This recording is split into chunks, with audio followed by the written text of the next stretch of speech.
Hi, this is Scott with 4D Tech. In order to do this, we need a few basic tools. Phillips and flathead screwdriver, a 7mm nut driver,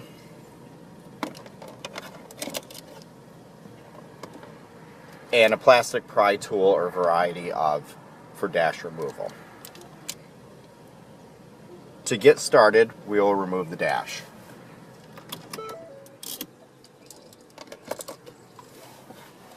On the Ford Escape, we will start by removing the upper part of the dash here, unsnapping the clips carefully using our pry tool.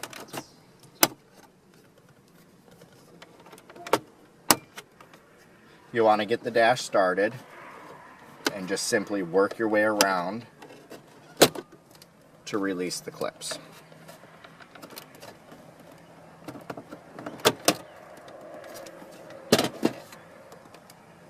Once you have everything unclipped, there will be a connector up top here that you'll want to push in the tab and unplug.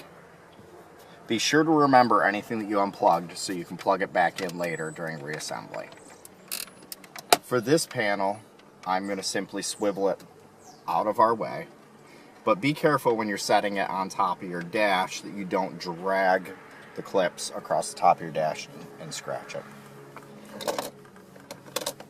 Next, we will take our 7mm nut driver and remove the two screws that we exposed in the top of the plastic front bezel.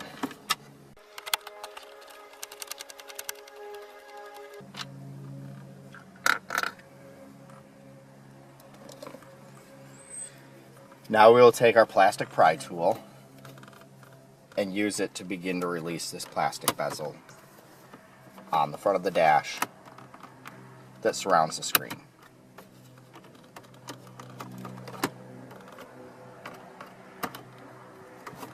You basically just want to put outward pressure on the panel while you pry to release the clips. Once the clips are released, we'll want to lift this dash bezel out of the way.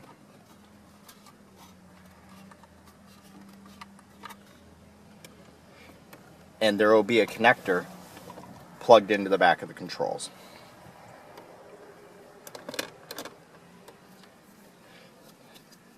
There's a little plastic retention piece on the wire that will simply pry out.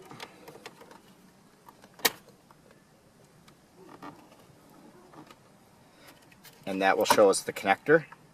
There's a little tab on the bottom of the connector, and slide it out. Once again, remember that you've unplugged that so that you can plug it back in later.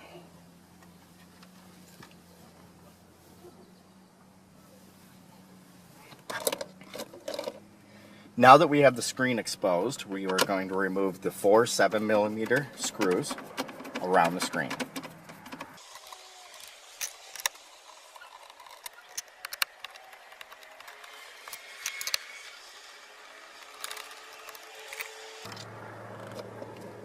Once the 4 screws are out, carefully pull the screen forward and we will turn it so that we can get it disconnected.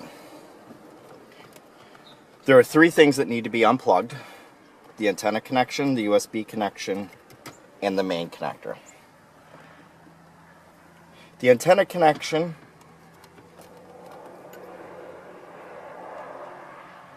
has a little clip just on the bottom side of it, where you'll push up on the clip and pry out to slide it off. The USB connection has a clip on the top. Push that in and unplug that. And now you will see this main connector here. Now this main connector has this gray lever that locks the connector in plugged in. There's a little retention tab there that we'll push in so that we can rock the lever towards us. You'll pull the lever completely towards you to unseat the connector. When it's at its furthest position, simply slide the connector out. And now our screen with our API-M brain that we are replacing is removed from the vehicle. Next, we will need to remove the APIM brain from the back of the screen to replace it with the new one included in our kit. The easiest way to do this is to set it face down on a soft surface like the seat of your vehicle or on a bench or counter using the foam that came in the box with the module. In this case, so that you can see what I'm doing on camera, we are going to put a cloth in the opening and set the screen in. First, I'm going to disconnect the cable that goes from the brain to the screen by pushing in this little tab on the top and sliding that out and out of the way. There are 3 Phillips screws that need to be removed.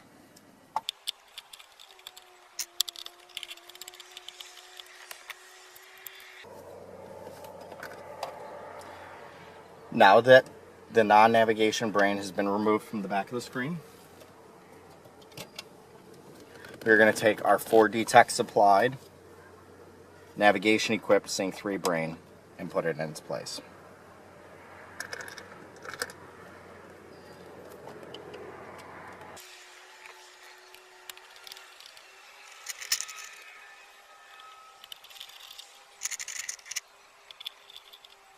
All you need to do is just snug these screws up. Be sure to plug the screen connector back in. When you plug back in connectors, you always want to push them in till you hear the tab click into place to be sure that they're fully seated. Now we are just going to do the reverse of the removal procedure and put this back in with the nav equipped brain.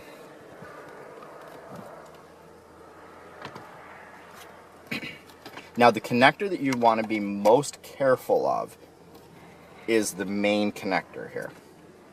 You want to make sure that it becomes fully seated in, or else the brain will not power up. Before you plug it in, make sure the lever is still fully towards you. Slide it into the back of the brain, and you will see the lever start to move. And then push the lever to click it past the retention clip to lock it completely in place. You will see that this triangle tab here is completely seated up against the connector on the brain. That means it's completely plugged in. We'll take this USB connector, clip up, and plug it into the black USB port on the APIM. And then the last connection to be plugged back in is the GPS antenna connection. Once again, plug everything in until you hear the clip.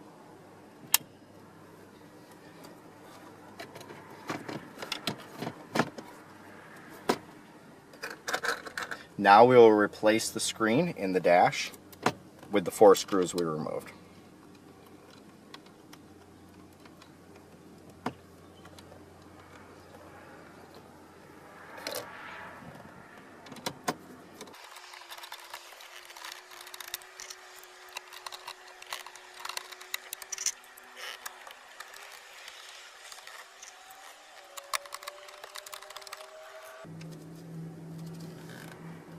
Now that the screen is mounted back at the dash, we will replace the dash panels.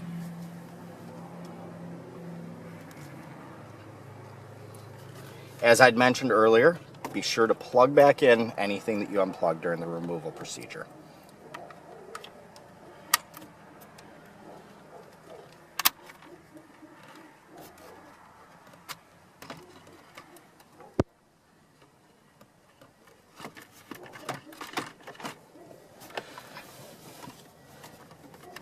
Just some pressure to push all the clips back in. Once everything's firmly seated, we'll replace the 2 upper screws that we removed.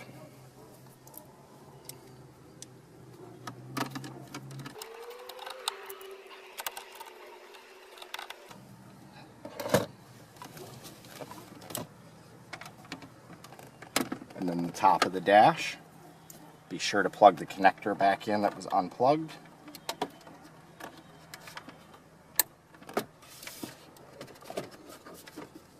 Line up the clips and snap it back on. This should show you how simple it is to upgrade your non-navigation Sync 3 Ford vehicle to Sync 3 with navigation.